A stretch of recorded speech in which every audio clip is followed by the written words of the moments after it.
જય હિન્દ વિદ્યાર્થી મિત્રો, આપણે ચેપ્ટર 8 રાશિઓની તુલના પૂર્ણ કરી દીધું છે. હવે આપણે જોઈશું ચેપ્ટર 9 સમમેય સંખ્યાઓ. બરાબર. હવે સમમેય સંખ્યાઓની જો આપણે વાત કરીએ તો જ્યારે આપણે આ નવું સત્ર ચાલુ કર્યું હતું એના જે પહેલા દિવસે મેં તમને જે વિડીયો મોકલી આપ્યો હતો તો એમાં મેં બધી વિવિધ સંખ્યાઓ વિશે તમને માહિતી આપી હતી, જેમ કે પ્રાકૃતિક સંખ્યા, પૂર્ણ સંખ્યા, પૂર્ણાંક સંખ્યા અને પછી સમમેય સંખ્યા વિશે પણ મેં તમને માહિતી આપી હતી. તો પ્રાકૃતિક સંખ્યા કોને કહેવાય? આપણે શરૂઆતથી થોડી ચર્ચા કરી લઈએ. તો પ્રાકૃતિક સંખ્યાઓ એટલે એવી સંખ્યાઓ કે જે સંખ્યાની શરૂઆત 1 થી થતી હોય. બરાબર. એને નેચરલ નંબર્સ પણ કહેવામાં આવે છે. પછી પૂર્ણ સંખ્યાઓ. તો પૂર્ણ સંખ્યાઓ એટલે એવી સંખ્યાઓ કે જે સંખ્યાની શરૂઆત 0 થી થતી હોય, એટલે કે એમાં 1 નો સમાવેશ થઈ જાય છે. તમે શોર્ટમાં એવું પણ કહી શકો કે પૂર્ણ સંખ્યામાં પ્રાકૃતિક સંખ્યાઓનો સમાવેશ થઈ જાય છે, પણ પ્રાકૃતિક સંખ્યામાં પૂર્ણ સંખ્યાનો સમાવેશ થતો નથી.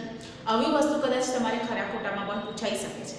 બરાબર, કે પ્રાકૃતિક સંખ્યામાં પૂર્ણ સંખ્યાનો સમાવેશ થઈ જાય છે. આ વાક્ય સાચું છે કે ખોટું? તો ખોટું વાક્ય. કારણ કે પ્રાકૃતિક સંખ્યાની શરૂઆત 1 થી થાય છે, જ્યારે પૂર્ણની 0 થી થાય છે. પછી આપણે વાત કરીએ પૂર્ણાંક સંખ્યાઓ. આપણું ચેપ્ટર પણ આવ્યું પૂર્ણાંક સંખ્યાઓ પ્રથમ સત્રમાં. બરાબર. તો પૂર્ણાંક સંખ્યાઓ કોને કહેવામાં આવે છે? કે જે સંખ્યાઓમાં જેમાં શૂન્ય, ધન અને ઋણ આ 3 પ્રકારની સંખ્યાઓનો સમાવેશ થતો હોય. પૂર્ણાંક સંખ્યાઓ આપણે સંખ્યા રેખા પર પણ દર્શાવ્યા હતા, એના દાખલા પણ વિવિધ કર્યા હતા. બરાબર. એટલે એને પૂર્ણાંક સંખ્યાઓ કહેવાય. એને ઇંગ્લિશમાં ઇન્ટિજર્સ કહેવામાં આવે છે, પણ એના જે ગણ છે એના સમૂહને z તરીકે ઓળખવામાં આવે છે, જ્યારે પૂર્ણ સંખ્યાના સમૂહને w તરીકે ઓળખવામાં આવે છે. એને હોલ નંબર્સ કહેવામાં આવે છે. બરાબર. z એટલે ઝેલર નંબર્સ. ચાલો, હવે એના પછીની સંખ્યા આવે છે સમમેય સંખ્યા.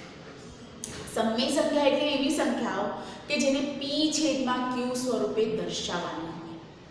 બરાબર. અહીંયા લખ્યું છે મેં કે p/q સ્વરૂપે દર્શાવેલી સંખ્યાઓ સમમેય સંખ્યાઓ છે. એટલે કે અંશ અને છેદ, જ્યાં p એ શૂન્ય, ધન કે ઋણ પૂર્ણાંક હોઈ શકે. p એટલે અંશ. અંશ એ શૂન્ય હોઈ શકે, ધન હોઈ શકે કે ઋણ હોઈ શકે. પણ q is not equal to 0.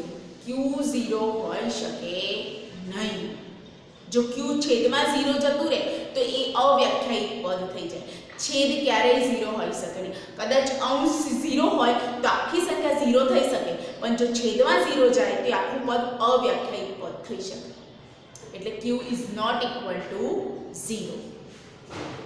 બધા જ પૂર્ણાંકો અને અપૂર્ણાંકોનો સમમેય સંખ્યાઓ છે. બધી જ પૂર્ણાંક સંખ્યા અને બધી જ અપૂર્ણાંક સંખ્યાઓ એ બધી શું કહેવાય? સમમેય સંખ્યા. પૂર્ણાંકમાં ધન, ઋણ અને શૂન્યનો સમાવેશ થઈ જાય. બરાબર.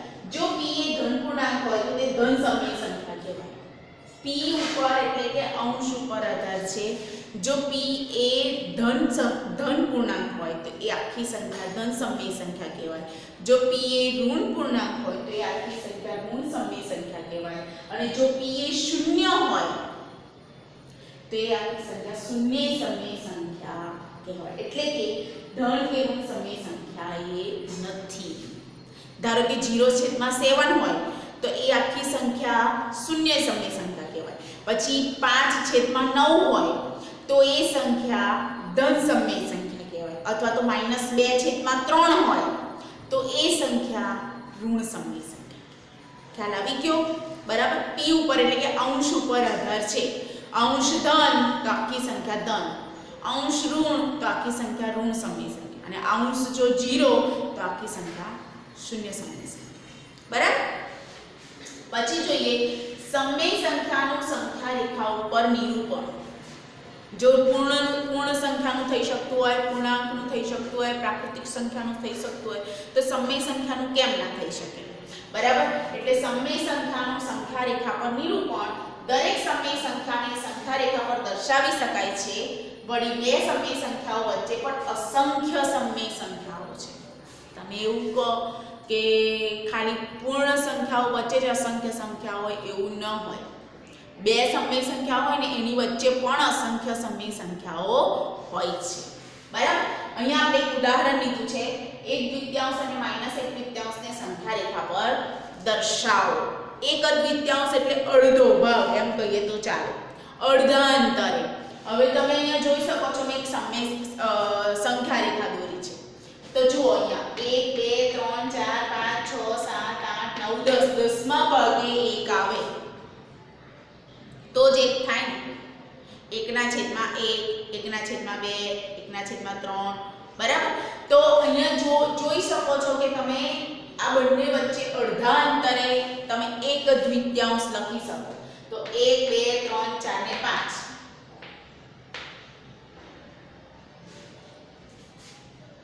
1/2 બરાબર. એવી રીતે ઋણ બાજુ પણ તમે અડધા અંતરે -1/2 લખી શકો. 1 2 3 4 5 -1.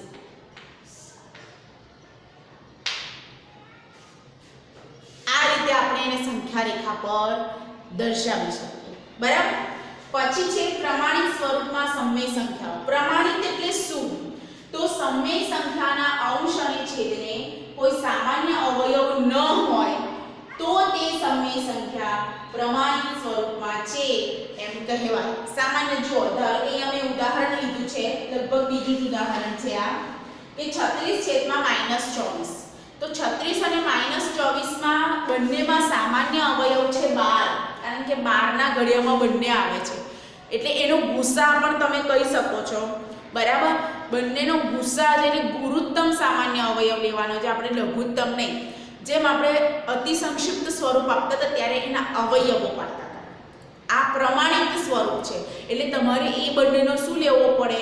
ગુસા. તો તમે એને વડે ભાગી શકો.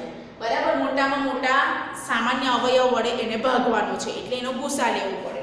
તો 36/12 અને -24/12. તો 12 * 36 અને 12 * 24 એટલે -2. 3/-2 એ 36/-24 નું કેવું સ્વરૂપ કહેવાય? પ્રમાણિત સ્વરૂપ કહેવાય. બરાબર. હવે એનો બીજો દાખલો છે -3/15. તો બંનેનો જો તમે ગુસા કરવા જાઓ તો કેટલો નીકળે? 3 નીકળે. બરાબર. -3/15 બંનેનો ગુસા કરવા જાઓ તો 3 નીકળે એટલે આપણે અહીંયા -3/3 અને 15/3. તો -3/3 કરો તો તમને -1 મળે અને 15/3 કરો તો 5 મળે. આ થયો એનું પ્રમાણિત સ્વરૂપ -1/5. બરાબર. આ રીતે આપણે કરી શકીએ છીએ. હવે જોવાનું છે સમય સંખ્યાની સરખામણી. એટલે કે કોઈ પણ બે સમય સંખ્યા આપેલી હોય તો એ બે સમય સંખ્યાઓમાં કઈ સમય સંખ્યા મોટી છે એને સરખામણી કરો. બરાબર. એટલે ધારો કે બે 7મા ધોરણના બાળકો ઊભા છે, તમારા માટે નવા જ છે. બરાબર. તમને એવું કહે કે ચલો આ બંને 7મા ધોરણના બાળકોમાંથી કોણ હોશિયાર છે, તો તમે કેવી રીતે એને જજ કરી શકો? તો આપણે એને ધારો કે મારી જ વાત કરું, નવું એડમિશન અહીંયા આવ્યું હોય. બરાબર. બંને બાળકો સારી સ્કૂલમાંથી જ આવ્યા હોય, એક કલરવમાંથી છે, એક સેન્ટમાંથી છે. બરાબર. 7મા ધોરણમાં મારે બેમાંથી ગમે તે એકને જ લેવો છે, એક જ જગ્યા ખાલી છે સ્કૂલમાં અને મારે એકને જ એડમિશન આપવું છે. તો હું કેવી રીતે ડિસાઈડ કરીશ? તો હું એ બંનેને પૂછીશ કે ચલો તમારા ગયા સત્રમાં કેટલા માર્ક્સ આવ્યા હતા, તમારા પર્સન્ટેજ કેટલા હતા, પછી તમારો ગ્રેડ કયો હતો. ચલો એ પણ ચલો જોઈ લઈએ. પછી આપણે હું નોર્મલી ટેસ્ટ લઈશ બંનેનો, જીકેનો છે, મેથ્સનો છે, ગુજરાતીનો છે. 7મામાંથી 8મામાં આવ્યા છે એટલે 7મામાં થોડું ઘણું તો યાદ હોય એટલે એ રીતે હું ટેસ્ટ લઈશ અને ટેસ્ટમાં જો સારા માર્ક્સ આવશે, બેમાંથી જેના સારા આવશે એને હું એન્ટ્રન્સ આપીશ. એ રીતે પણ અહીંયા બે સંખ્યાઓ એવી સમય સંખ્યાઓ છે કે બેમાંથી કઈ સંખ્યા મોટી, તો એ પણ આપણે કેવી રીતે કરી શકીએ? તો બંનેના છેદ સરખા કરવા પડે. બરાબર. છેદ સરખા કરીશું તો પછી અંશ જેનો નાનો એ સંખ્યા નાની, અંશ જેનો મોટો એ સંખ્યા મોટી. બરાબર. આપણે એક ઉદાહરણ કરી લઈએ. પહેલા હેડિંગ મારીશું સમય સંખ્યાની સરખામણી.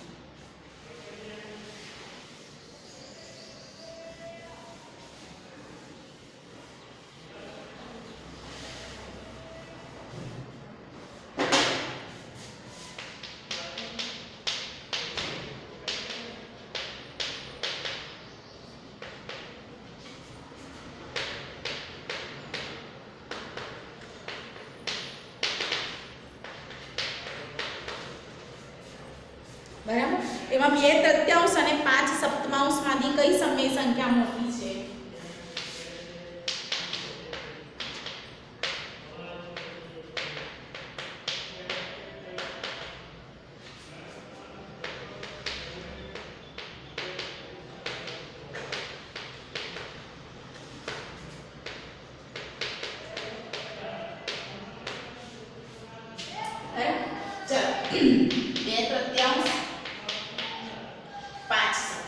હવે આ બંને સંખ્યામાં છેદ અલગ અલગ છે. મારે છેદ સરખા કરવા છે.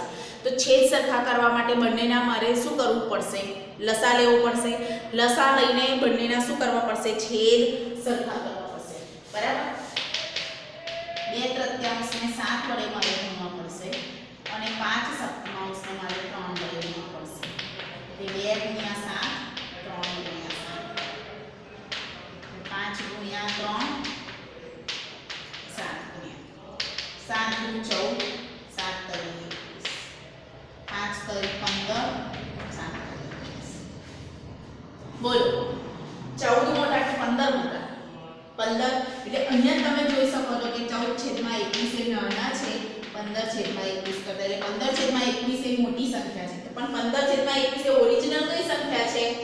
5/7 માટે 2/3 લેસ ધેન 5/7 એટલે 2/3 એ 5/7 કરતા નાના છે. એટલે કે 5/7 એ 2/3 કરતા મોટા છે. બરાબર. ચલો આજે જેટલું કરાયું છે એ તમારે તમારી નોટબુકમાં લખવાનું છે અને પૂર્ણ કરવાનું છે. બરાબર. હોમવર્ક એ છે કે તમે આ જેટલું મેં કરાયેલું છે એ તમારે તમારી નોટબુકમાં લખવાનું છે. જય હિન્દ.